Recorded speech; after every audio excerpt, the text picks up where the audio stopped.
Amapolisa athi aqule aligangatha ukuthintela ukunwenwa kodushe loono-taxi eOlieven kwisixeko sasePitoli kuza nanjengoko kubulewe abantu abahlanu izolo koludushe ngelixa kwenzakele abasithoba kuquka nepolisa kwiziganeko ezintathu ezohlukeneyo kwinto ekukholeleka ukuba lungquzulwano ngomzila weeteksi.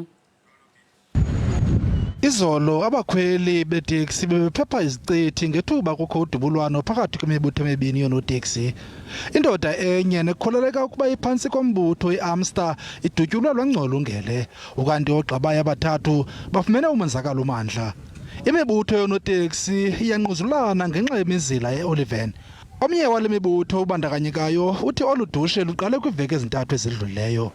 Amatyala okubulala nokuzama ukubulala ayaphandwa sithetha nje, ukanti kuhlatywe ikhwelo kurhulumente ukuba aphose umrhaji angenelele ukunqanda le mpalalukazi.